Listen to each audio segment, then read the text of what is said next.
ಮೂವಿಯ ಆರಂಭದಲ್ಲಿ ಒಂದು ಫಾರ್ಮರ್ ಅನ್ನ ನೋಡ್ತೀವಿ. ಅವನು ಮನೆ ಹೊರಗೆ ಕುತ್ಕೊಂಡು ರಿಲ್ಯಾಕ್ಸ್ ಮಾಡ್ತಾ ಇದ್ದಿರ್ತಾನೆ. ಆಗ ಅವನಿಗೆ ಜೋರಾದ ಕಿರುಚಾಟ ಕೇಳಿ ಬರುತ್ತೆ. ಏನು ಅಂತ ಮುಂದೆ ಹೋಗಿ ನೋಡ್ದಾಗ ಅವನು ಒಂದು ವಿಷಯನ ನೋಟಿಸ್ ಮಾಡ್ತಾನೆ. ಅವನ ಮನೆ ನಾಯಿ ಇಲ್ದೆ ಇರೋದನ್ನ. ಈ ಕೂಗು ನಾಯಿದ್ದೇ ಇರ್ಬೋದು ಅಂತ ಆ ಸದ್ದು ಬರೋ ಕಡೆ ಹೋಗ್ತಾನೆ. ಕತ್ಲಾಗಿದ್ದ ಕಾರಣ ಅಲ್ಲಿ ಏನನ್ನು ಕ್ಲಿಯರ್ ಆಗಿ ಕಾಣಿಸ್ತಿರೋಲ್ಲ. ಆದ್ರೆ ಅವನಿಗೆ ಒಂದು ವಿಷಯ ಗೊತ್ತಾಗಿರುತ್ತೆ. ಯಾವುದೋ ಒಂದು ದೊಡ್ಡ ಪ್ರಾಣಿ ಅವನ ನಾಯಿ ಮೇಲೆ ಅಟ್ಯಾಕ್ ಮಾಡ್ತಿದೆ ಅಂತ. ಅದಕ್ಕೆ ಆ ಪ್ರಾಣಿನ ಓಡ್ಸೋಕೆ ಜೋರಾಗಿ ಕಿರಿಚ್ತಾನೆ.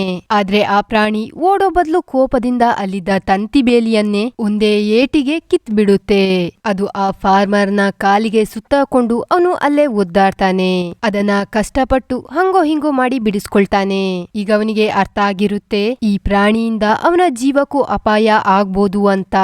ಅದಕ್ಕೆ ಅಲ್ಲಿಂದ ತೆವಳ್ಕೊಂಡು ಮುಂದೆ ಹೋಗ್ತಾ ಅವನ ಜೀವ ಉಳಿಸ್ಕೊಳ್ಳೋ ಪ್ರಯತ್ನ ಅಂತೂ ಪಡ್ತಾನೆ. ಆದ್ರೆ ಅವನ ಜೀವ ಉಳಿಸ್ಕೊಳ್ಳೋಕೆ ಅವನ ಕೈಲಿ ಆಗಲ್ಲ. ಯಾಕಂದ್ರೆ ಅವನ ಹಿಂದೆ ಹಾರ್ಟ್ ಬೀಟ್ ಆಗೋ ರೀತಿ ಸದ್ದಾಗುತ್ತೆ. ಹಿಂದೆ ತಿರುಗಿ ನೋಡ್ದಾಗ ರಕ್ತದಿಂದ ಕೂಡಿರೋ ದೈತ್ಯಾಕಾರದ ಪ್ರಾಣಿ ನಿಂತಿರುತ್ತೆ. ಅದು ಜಗ್ ಅಂತ ಅವನನ್ನ ಕತ್ಲೆಗೆ ಎಳ್ಕೊಂಡೋಗಿ ಅವನನ್ನ ಕೊಂದು ಬಿಡುತ್ತೆ. ಅಲ್ಲಿಗೆ ಆ ಸೀನನ್ನ ಕಟ್ ಮಾಡಿ ಈ ಕಡೆ 2 ಕಪಲ್ಗಳನ್ನ ತೋರಿಸ್ತಾರೆ.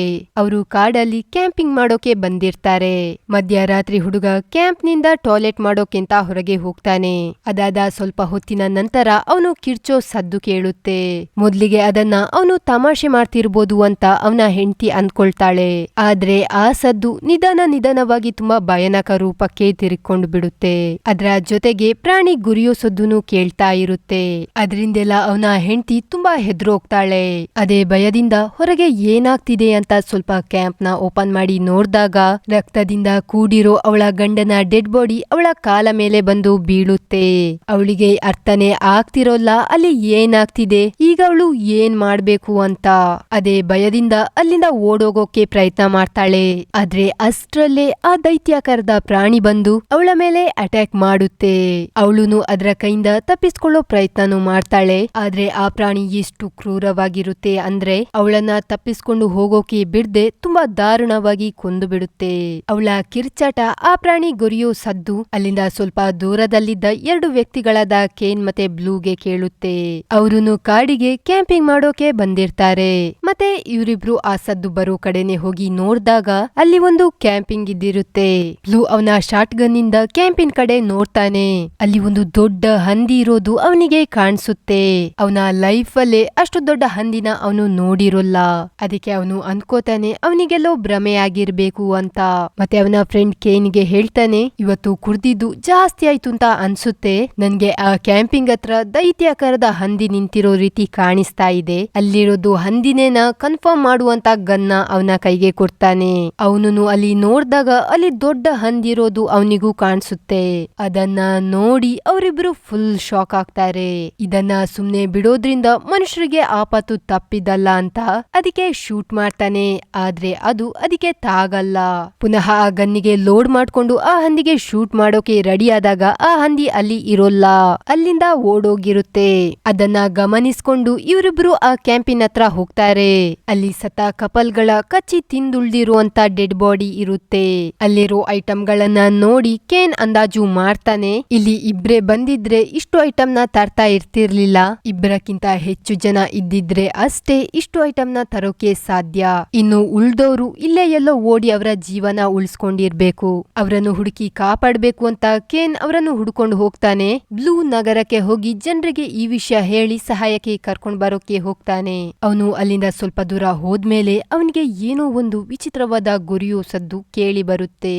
ಏನು ಅಂತ ಹಿಂದೆ ತಿರುಗಿ ನೋಡ್ದಾಗ ಆ ಭಯಾನಕವಾದ ಹಂದಿ ಅವನ ಮುಂದೆ ನಿಂತು ಅವನ ಮೇಲೆ ದಾಳಿ ಮಾಡೋಕೆ ರೆಡಿ ಆಗ್ತಾ ಇರುತ್ತೆ. ಈಗಂತೂ ಬ್ಲೂಗೆ ಗೊತ್ತಾಗಿರುತ್ತೆ ಈ ಹಂದಿ ಕೈಯಿಂದ ಓಡೋಗಿ ಬಚಾವಾಗೋಕೆ ಆಗಲ್ಲ. ಅದರ ಬದಲು ಅದನ್ನ ಧೈರ್ಯದಿಂದ ಫೇಸ್ ಮಾಡೋಣ ಅಂತ ಅವನ ಕೈಲಿದ್ದ ದೊಣ್ಣೆಯಿಂದ ಅದನ್ನು ಹೆದರ್ಸೋ ಪ್ರಯತ್ನ ಮಾಡ್ತಾನೆ. ಆದ್ರೆ ಆ ಪ್ರಯತ್ನದಲ್ಲಿ ಅವನು ಸೋತೋಗ್ತಾನೆ. ಆ ಹಂದಿ ಫಾಸ್ಟ್ ಆಗಿ ಬಂದು ಅವನಿಗೆ ಗುದ್ದಿ ಅವನ ದೇಹನ ರಚ್ಚ ಪಚ್ಚ ಮಾಡಿ ಕೊಂದು ಬಿಡುತ್ತೆ. ಅಲ್ಲಿಂದ ನೆಕ್ಸ್ಟ್ ಸೀನ್ಗೆ ಶಿಫ್ಟ್ ಆಗುತ್ತೆ. ಅಲ್ಲಿ ನಾವು ಇನ್ನೊಂದು ಕಪಲ್ ಅನ್ನ ನೋಡ್ತೀವಿ. ಕೇನ್ ಗೆಸ್ ಮಾಡಿರ್ತಾನೆ ಅಲ್ವಾ, ಆ ಕ್ಯಾಂಪಿಂಗ್ ನಲ್ಲಿ ಇವರಿಬ್ಬರನ್ನು ಬಿಟ್ಟು ಅವರ ಜೊತೆ ಇನ್ಯಾರೋ ಇದ್ದಿರ್ಬೋದು ಅಂತ. ಅದು ಈ 2 ಕಪಲ್ಗಳೇ ಆಗಿರ್ತಾರೆ. ಅವರಿಬ್ರಿಗೆ ಇದ್ರ ಯಾವುದೇ ಪರಿವಿಲ್ಲದೆ ಆರಾಮ್ಸೆ ಕಾಡನ್ನ ಸುತ್ತಾಡ್ತಾ ಇರ್ತಾರೆ. ಅಲ್ಲಿ ಅವರು ಒಬ್ರನ್ನೊಬ್ರು ಹೆದರ್ಸೋವಂತ ಸ್ಟೋರಿನ ಹೇಳಿ ಎಂಟರ್ಟೈನ್ಮೆಂಟ್ ಮಾಡ್ತಾ ಇರ್ತಾರೆ. ಆಗ ಅವರಿಗೆ ಕೋಪದಿಂದ ಗೊರಿಯುವಂತ ಸದ್ದು ಕೇಳುತ್ತೆ. ಅದು ಏನು ಅಂತ ಚೆಕ್ ಮಾಡೋಕೆ ಅವಳ ಗಂಡ ಸ್ವಲ್ಪ ಮುಂದೆ ಹೋಗ್ತಾನೆ. ಆದ್ರೆ ಅವನಿಗೆ ಅಲ್ಲಿ ಏನೂ ಕಾಣಿಸಲ್ಲ.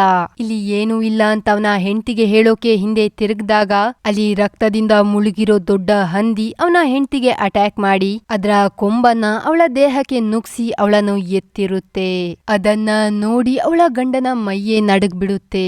ಒಂದು ಸೆಕೆಂಡ್ಗೆ ಅವನು ಅಲ್ಲೇ ಫ್ರೀಸ್ ಆಗಿ ಬಿಡ್ತಾನೆ. ಅಲ್ಲಿಂದ ಓಡೋಗ್ಬೇಕು, ಅವನ ಹೆಂಡತಿನ ಕಾಪಾಡ್ಬೇಕು ಅಥವಾ ಹಂದಿ ಮೇಲೆ ಅಟ್ಯಾಕ್ ಮಾಡ್ಬೇಕು, ಏನ್ ಮಾಡೋದು ಅಂತಲೇ ಅವನಿಗೆ ಅರ್ಥ ಆಗ್ತಾ ಇರೋಲ್ಲ. ಆದ್ರೂನು ಧೈರ್ಯ ಮಾಡ್ಕೊಂಡು ಹಂದಿಯನ್ನ ಓಡ್ಸೋ ಪ್ರಯತ್ನ ಮಾಡ್ತಾನೆ. ಆದ್ರೆ ಅದು ಅವಳನ್ನ ಬಿಸಾಕಿ ಇವನನ್ನ ಅಟ್ಟಾಡಿಸ್ಕೊಂಡು ಬರುತ್ತೆ. ಇವನು ಸ್ವಲ್ಪ ದೂರ ತನಕ ಓಡ್ತಾನೆ. ಆದ್ರೆ ಅಷ್ಟು ದೊಡ್ಡ ಹಂದಿಯ ಕೈಲಿ ತಪ್ಪಿಸ್ಕೊಳ್ಳೋಕೆ ಸಾಧ್ಯನಾ? ಆ ಹಂದಿ ಅವನ ಮೇಲೂ ದಾಳಿ ಮಾಡಿ ದೇಹದಿಂದ ತಲೆನ ಬೇರ್ಪಡಿಸಿ ಅವನನ್ನು ಕೊಂದು ಬಿಡುತ್ತೆ. ಇಲ್ಲಿಗೆ ಈ ಕಪಲ್ಗಳ ಕಥೆನೂ ಮುಗ್ದೋಗುತ್ತೆ. ಈ ಕಡೆ ಕೇನ್ ಆ ಕಪಲ್ಗಳ ಹೆಜ್ಜೆ ಗುರುತನ್ನ ಹಿಂಬಾಲಿಸ್ಕೊಂಡು ಆ ಸ್ಪಾಟ್ಗೆ ಬರ್ತಾನೆ. ಅಲ್ಲಿ ನೋಡಿದ್ರೆ ಆ ಕಪಲ್ಗಳ ಚದುರಿ ಹೋದ ಡೆಡ್ ಬಾಡಿ ಇರುತ್ತೆ. ಅದನ್ನ ನೋಡಿ ಅವನಿಗೆ ತುಂಬಾ ಬೇಸರ ಆಗುತ್ತೆ.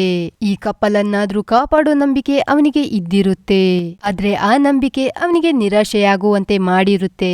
ಅಷ್ಟೊತ್ತಿಗೆ ಆ ಹಂದಿ ಕೇನ ಮೇಲೂ ಅಟ್ಯಾಕ್ ಮಾಡೋಕೆ ಬರುತ್ತೆ. ಕೇನ್ ಅವನ ಕೈಯಲ್ಲಿದ್ದ ಚಾಕುನ ಹಿಡ್ಕೊಂಡು ಅದ್ರ ಮುಂದೆ ಧೈರ್ಯದಿಂದ ನಿಂತು ಬಿಡ್ತಾನೆ. ಆ ಹಂದಿ ಓಡ್ ಬಂದು ಅವನನ್ನು ಗುದ್ದೆ ಬಿಡ್ತು ಅನ್ನುವಷ್ಟರಲ್ಲಿ ಆ ಸೀನ್ ನ ಅಲ್ಲೇ ಕಟ್ ಮಾಡಿ ನೆಕ್ಸ್ಟ್ ಡೇ ಬೆಳಿಗ್ಗೆಯ ಸೀನ್ ಅನ್ನು ತೋರಿಸ್ತಾರೆ. ಅಲ್ಲಿ ಬರ್ನಿ ಅನ್ನೋ ವ್ಯಕ್ತಿ ತನ್ನ ಕಾರ್ನ ತಗೊಂಡು ಕಾಡ್ ಕಡೆ ಹೋಗ್ತಾ ಇರ್ತಾನೆ. ಆಗ ಆ ಹಂದಿ ಬಂದು ಅವನ ಕಾರ್ನ ಗುದ್ಕೊಂಡು ಹೋಗುತ್ತೆ. ಅದರಿಂದ ಅವನ ಕಾರ್ ಪಲ್ಟಿಯಾಗಿ ಬಿದ್ದೋಗುತ್ತೆ. ಆ ಕಾರ್ ಆಕ್ಸಿಡೆಂಟ್ ಆದ ಸದ್ದಿನಿಂದ ಅಲ್ಲೇ ದೂರದಲ್ಲಿ ಕ್ಯಾಂಪಿಂಗ್ ಮಾಡ್ತಿದ್ದ ಅವನ ಪರಿವಾರಕ್ಕೆ ಗೊತ್ತಾಗುತ್ತೆ ಬರ್ನಿಗೆ ಏನೋ ಪ್ರಾಬ್ಲಮ್ ಆಗಿರ್ಬೋದು ಅಂತ. ಅದಕ್ಕೆ ಬರ್ನಿಯ ತಂಗಿ ಅವಳ ಅಣ್ಣನಿಗೆ ಏನಾಯ್ತು ಅಂತ ನೋಡ್ಕೊಂಡ್ ಬರೋಕೆ ಅವಳ ಗಂಡ ಹಾಗೆ ಅಳಿಯನನ್ನು ಕಳಿಸ್ತಾಳೆ. ಈ ಕಡೆ ಬರ್ನಿಯ ಜೀವಕ್ಕೆ ಏನೂ ಆಗಿರೋಲ್ಲ. ಆದ್ರೆ ಅವನ ಕಾರ್ ಅಂತೂ ಲಜ್ಜುಗುಜ್ಜಾಗಿರುತ್ತೆ. ಆ ಕಾರಿಂದ ಹೊರಗೆ ಬರೋಕೆ ಡೋರ್ ತೆಗಿತಾನೆ. ಆದ್ರೆ ಅದು ಟೈಟ್ ಆಗಿ ತೆಗಿಯೋಕೆ ಆಗ್ತಿರೋಲ್ಲ. ಆದ್ರೂ ಕೈಯಿಂದ ನೂಕಿ ಡೋರ್ ಅನ್ನ ತೆಗ್ದು ಗಾಡಿನ ಏನ್ ಗುದ್ದಿರೋದು ಅಂತ ನೋಡ್ತಿರೋವಾಗ ಆ ಗುದ್ದಿರೋ ಸ್ಪಾಟ್ ಅಲ್ಲಿ ಪ್ರಾಣಿಯ ಕುದ್ಲು ಸಿಗುತ್ತೆ. ಅದ್ರಿಂದ ಅವನಿಗೆ ಕನ್ಫರ್ಮ್ ಆಗುತ್ತೆ ಇದೊಂದು ಪ್ರಾಣಿಯ ಕೆಲ್ಸ ಅಂತ. ಅದಕ್ಕೆ ಕಾರ್ನಲ್ಲಿದ್ದ ಗನ್ನನ್ನ ತೆಗೊಂಡು ಆ ಪ್ರಾಣಿನ ಹುಡ್ಕೊಂಡು ಹೋಗ್ತಾನೆ. ಈ ಕಡೆ ಬರ್ನಿನ ಹುಡ್ಕೊಂಡ್ ಬಂದ ಆ ಇಬ್ರನ್ನು ನೋಡ್ತೀವಿ. ಅವರು ಮುಂದೆ ಹೋಗ್ತಿರೋವಾಗ ಅವರು ಹೋಗ್ತಿರೋ ದಾರಿಯಲ್ಲೇ ಆ ಹಂದಿ ಸಿಗುತ್ತೆ.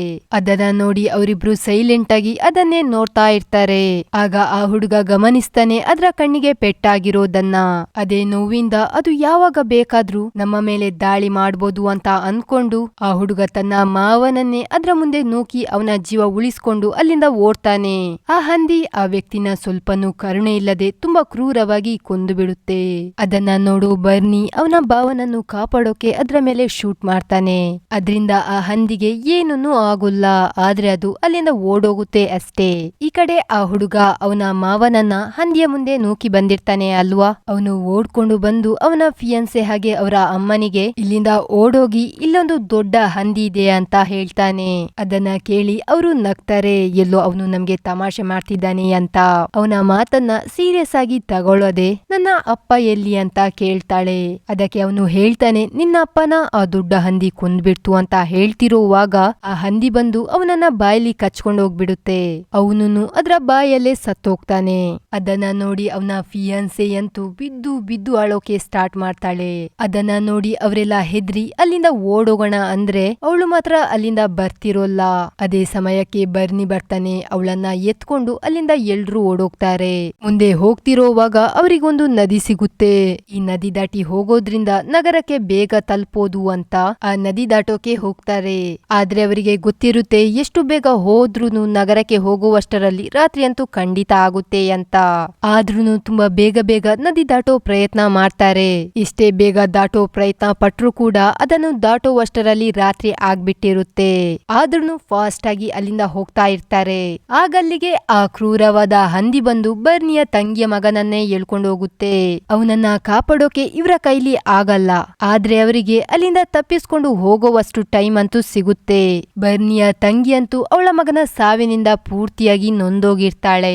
ಅದೇ ನೋವಿನಿಂದ ಮುಂದೆ ಹೋಗ್ತಿರೋವಾಗ ಪುಣ್ಯಕ್ಕೆ ಅವರಿಗೊಂದು ಮರದಿಂದ ಮಾಡಿರೋ ಶೆಲ್ಟರ್ ಕಾಣಿಸ್ಕೊಳ್ಳುತ್ತೆ. ಆತುರಾತುರವಾಗಿ ಅದರ ಒಳಗೆ ಹೋಗಿ ನಿಟ್ಟುಸಿರು ಬಿಡ್ತಾರೆ. ಅಲ್ಲಿ ಬರ್ನಿಯ ತಂಗಿ ಅವಳ ಮಗಳು ಜೋರಾಗಿ ಅಳ್ತಾರೆ. ಯಾಕಂದ್ರೆ ಅವರ ಫ್ಯಾಮಿಲಿಯ 3 ಜನರನ್ನು ಈ ಕ್ಯಾಂಪಿಂಗ್ ಇಂದ ಕಳ್ಕೊಂಡಿರ್ತಾರೆ. ಅದಕ್ಕೆ ಬರ್ನಿ ಅವರಿಗೆ ಸಮಾಧಾನ ಮಾಡೋಕೆ ಹೋದಾಗ ಅವನ ತಂಗಿ ಅವನಿಗೆ ಬೈದು ಜಗಳ ಆಡ್ತಾಳೆ. ಇಷ್ಟು ದೊಡ್ಡ ಬಾಡಿ ಬೆಳೆಸ್ಕೊಂಡಿದ್ದು ವೇಸ್ಟು, ನನ್ನ ಮಗನ ನಿನ್ ಕೈಲಿ ಉಳಿಸ್ಕೊಡೋಕೆ ಆಗಿಲ್ಲ ಅಂತ. ಅವರನ್ನು ಎಷ್ಟೊತ್ತು ಅಂತ ಜಗಳ ಆಡೋಕೆ ಸಾಧ್ಯ? ಪೂರ್ತಿ ದಿನದಲ್ಲಿ ಅವರಿಗಾಗಿದ್ದ ಸುಸ್ತು ಅವರನ್ನು ಅಲ್ಲೇ ರಿಲ್ಯಾಕ್ಸ್ ಮಾಡೋ ರೀತಿ ಮಾಡುತ್ತೆ. ರಾತ್ರಿ ಆಗಿದ್ದ ಕಾರಣ ಅಲ್ಲಿ ಕೋಲ್ಡ್ ಹೆಚ್ಚಾಗ್ತಾ ಇರುತ್ತೆ. ಅದರಿಂದ ಅವರಿಗೆ ಚಳಿ ಆಗೋಕೆ ಸ್ಟಾರ್ಟ್ ಆಗುತ್ತೆ. ಅದಕ್ಕೆ ಬರ್ನಿ ಬೆಂಕಿ ಹಚ್ಚಿ ಚಳಿ ಕಾಯಿಸೋಕೆ ಕಟ್ಟಿಗೆ ತರೋಕೆ ಹೊರಗೆ ಹೋಗ್ತಾನೆ. ಅಲ್ಲಿ ಆ ಹಂದಿ ಅವರು ಹೊರಗೆ ಬರೋದನ್ನೇ ಕಾಯ್ತಿತ್ತೋ ಏನೋ, ಅದು ಬರ್ನಿಯನ್ನ ನೋಡ್ತಿದ್ದಂಗೆನೆ ಅವನ ಮೇಲೆ ಅಟ್ಯಾಕ್ ಮಾಡುತ್ತೆ. ಬರ್ನಿಗೆ ಅದರ ಮೇಲೆ ಮೊದ್ಲೇನೆ ಕೋಪ ಇರುತ್ತೆ. ಅದೇ ಕೋಪದಿಂದ ಅವನ ಕೈಲಿದ್ದ ಚಾಕುವಿನಿಂದ ಅದರ ಕತ್ತಿಗೆ ಕಂಟಿನ್ಯೂಸ್ ಆಗಿ ದಾಳಿ ಮಾಡ್ತಾನೆ. ಅವನ ತಂಗಿ ಹಾಗೆ ಅವಳ ಮಗಳನ್ನ ಅಲ್ಲಿಂದ ಓಡೋಗೋಕೆ ಹೇಳ್ತಾನೆ. ಅವರುನು ಅಲ್ಲಿಂದ ಓಡೋಗ್ತಾರೆ. ಈ ಕಡೆ ಅವನ ದಾಳಿಯಿಂದ ಹಂದಿಯ ಕೋಪ ಹೆಚ್ಚಾಗಿರುತ್ತೆ. ಅದೇ ಸಿಟ್ಟಿನಿಂದ ಅವನನ್ನು ಪಕ್ಕಕ್ಕೆ ಎತ್ತಿ ಬಿಸಾಕ್ಬಿಡುತ್ತೆ. ಅದೇ ಟೈಮಲ್ಲಿ ಅವನ ಕೈಲಿದ್ದ ಚಾಕುನು ಕೆಳಗೆ ಬಿದ್ದೋಗ್ಬಿಡುತ್ತೆ. ಅದನ್ನ ಹೋಗಿ ಎತ್ಕೊಳ್ಬೇಕು ಅನ್ನುವಷ್ಟರಲ್ಲಿ ಆ ಹಂದಿ ಅವನನ್ನ ಗುದ್ದಿ ಶೆಲ್ಟರ್ ಒಳಗೆ ಬೀಳ್ಸುತ್ತೆ. ಅಷ್ಟಾದ್ರೂ ಬರ್ನಿ ಅವನ ಸೋಲನ ಒಪ್ಕೊಳ್ಳಲ್ಲ. ಅಲ್ಲೇ ಇದ್ದ ವಸ್ತುಗಳಿಂದ ಹಂದಿಯ ಮೇಲೆ ದಾಳಿ ಮಾಡ್ತಾನೆ. ಅದರಲ್ಲಿ ಒಂದು ಕಬ್ಬಿಣದ ವಸ್ತುವಿನಿಂದ ಅದನ್ನು ಹೊಡೆದು ಕೊಂದೇ ಬಿಡ್ಬೇಕು ಅಂತ ಅದರ ಮೇಲೆ ದಾಳಿ ಮಾಡೋಕೆ ಹೋದಾಗ ಅವನ ಕಾಲ್ ಜಾರಿ ಕರೆಕ್ಟ್ ಆಗಿ ಆ ಹಂದಿಯ ಕಾಲ್ ಕೆಳಗೆ ಹೋಗಿ ಬೀಳ್ತಾನೆ. ಇನ್ನು ಆ ಹಂದಿ ಅವನನ್ನು ಸುಮ್ನೆ ಬಿಡುತ್ತಾ ಅದರ ಕಾಲ್ನ ಬರ್ನಿ ಮೇಲೆ ಇಟ್ಟು ಅವನನ್ನು ಪೂರ್ತಿಯಾಗಿ ಇಂಜುರಿ ಮಾಡುತ್ತೆ. ಮುಂದೆ ಬರ್ನಿ ಜೊತೆ ಏನಾಯ್ತು ಅನ್ನೋದನ್ನ ನಮ್ಗೆ ತೋರ್ಸಲ್ಲ. ಅಲ್ಲಿಗೆ ಆ ಸೀನ್ ಕಟ್ ಮಾಡಿ ಈ ಕಡೆ ಆ ತಾಯಿ ಮಗಳನ್ನ ತೋರಿಸ್ತಾರೆ. ಅವರಿಗೆ ಒಂದ್ ಕಡೆ ಹಸಿವು, ಇನ್ನೊಂದ್ ಕಡೆ ಚಳಿ, ಮತ್ತೊಂದ್ ಕಡೆ ಅವರ ಫ್ಯಾಮಿಲಿನ ಕಳ್ಕೊಂಡ ನೋವು. ಇದ್ರಿಂದೆಲ್ಲ ಅವರು ಸೋತೋಗಿರ್ತಾರೆ. ಮತ್ತವರು ಅನ್ಕೋತಾರೆ ಈ ಹಂದಿಯ ಕೈಯಿಂದ ತಪ್ಪಿಸ್ಕೊಂಡ್ರು ಈ ಚಳಿಯಿಂದ ನಾವು ಸತ್ತೋಗ್ತೀವಿ ಅಂತ. ಅಲ್ಲೇ ಇದ್ದ ವಸ್ತುಗಳಿಂದ ಬೆಂಕಿಯನ್ನ ಹಚ್ತಾರೆ. ಅದಾದ ಸ್ವಲ್ಪ ಹೊತ್ತಿಗೆ ಆ ಹಂದಿ ಅವರ ಕಡೆನೆ ಬರುತ್ತೆ. ಅವರು ಹಾಕಿದ ಬೆಂಕಿನೇ ಅದನ್ನು ಅವರ ಕಡೆ ಅಟ್ರಾಕ್ಟ್ ಮಾಡಿರುತ್ತೆ. ಅದನ್ನ ನೋಡಿ ಅವರಿಬ್ರು ಹೆದ್ರಿ ಬೆಂಕಿಯನ್ನ ತೋರಿಸಿ ಅದನ್ನ ಹಿಂದೆ ಸರ್ಸೋ ಪ್ರಯತ್ನ ಮಾಡ್ತಾರೆ. ಆದ್ರೆ ಆ ಹಂದಿ ಬೆಂಕಿಗೆ ಹೆದ್ರದೆ ಬರ್ನಿಯ ತಂಗಿಯ ಕಾಲನ್ನೇ ಎಳೆಯುತ್ತೆ. ಇನ್ನೇನು ಆ ಹಂದಿ ಅವರಿಬ್ರನ್ನು ಸಾಯಿಸೇ ಬಿಡ್ತು ಅನ್ನುವಷ್ಟರಲ್ಲಿ ಒಂದು ಕಾರ್ ಬಂದು ಅದನ್ನ ಗುದ್ದುಕೊಂಡು ಹೋಗುತ್ತೆ. ಆ ಕಾರಲ್ಲಿ ಶಾಶಾ ಅಂತ ಹೇಳೋ ಹುಡುಗಿ ಇದ್ದಿರ್ತಾಳೆ. ಮೂವಿಯ ಆರಂಭದಲ್ಲಿ ಕೇನ್ ಅಂತ ಹೇಳೋ ವ್ಯಕ್ತಿನ ನೋಡಿದ್ವಿ ಅಲ್ವಾ, ಅವನ ಮಗಳೇ ಇವಳಾಗಿರ್ತಾಳೆ. ಕೇನನ್ನೇ ಹುಡುಕೊಂಡು ಅವಳು ಅಲ್ಲಿವರೆಗೆ ಬಂದಿರ್ತಾಳೆ. ಅವರಿಬ್ರು ಅಪಾಯದಲ್ಲಿ ಇರೋದನ್ನ ನೋಡಿ ಅವರಿಗೆ ಹೆಲ್ಪ್ ಮಾಡಿರ್ತಾಳೆ. ಈಗ ಹಂದಿಗೆ ಆ ಆಕ್ಸಿಡೆಂಟ್ ನಿಂದ ಎದ್ದೇಳೋಕೆ ಆಗ್ತಿರೋಲ್ಲ, ಆದ್ರೆ ಅದು ಇನ್ನು ಸತ್ತಿರೋಲ್ಲ. ಅದಕ್ಕೆ ಶಾಸನ ಕಾರಿಂದ ಗನ್ ತೆಗ್ದು ಅದಕ್ಕೆ ಶೂಟ್ ಮಾಡ್ತಾಳೆ. ಆದ್ರೆ ಅದರಿಂದ ಅದು ಸಾಯ್ತಿರೋಲ್ಲ. ಅದಕ್ಕೆ ಅವಳ ಮಗಳು ಆ ಗನ್ನ ತಗೊಂಡು ಅದರ ಕಣ್ಣಿಗೆ ಪಾಯಿಂಟ್ ಮಾಡಿ ಹೊಡಿತಾಳೆ. ಆಗ ಅದು ದೇಹದ ಮೂವ್ಮೆಂಟ್ ಮಾಡೋದನ್ನೇ ನಿಲ್ಸ್ಬಿಡುತ್ತೆ. ಇವ್ರು ಅದನ್ನ ನೋಡಿ ಅದು ಸತ್ತೋಯ್ತು ಅಂತ ಅಲ್ಲಿಂದ ಹೋಗ್ತಾರೆ. ಅಲ್ಲಿಂದ ಹೋಗ್ತಿರೋವಾಗ ಬರ್ನಿ ಅವರಿಗೆ ಸಿಗ್ತಾನೆ. ಅವನು ಗಾಯಗೊಂಡಿರ್ತಾನೆ, ಆದ್ರೆ ಅವನ ಜೀವಕ್ಕೆ ಏನೂ ಆಗಿರೋಲ್ಲ. ಈ ಕಡೆ ಆ ಹಂದಿ ಸಡನ್ ಆಗಿ ಎದ್ಬಿಡುತ್ತೆ. ಅದು ಇನ್ನೂನು ಸತ್ತಿರೋಲ್ಲ, ಅನ್ಕಾನ್ಶಿಯಸ್ ಆಗಿ ಬಿದ್ದಿರುತ್ತೆ ಅಷ್ಟೇ. ಅದನ್ನ ತೋರಿಸಿ ಈ ಮೂವಿಯನ್ನ ಇಲ್ಲೇ ಎಂಡ್ ಮಾಡಿದ್ದಾರೆ.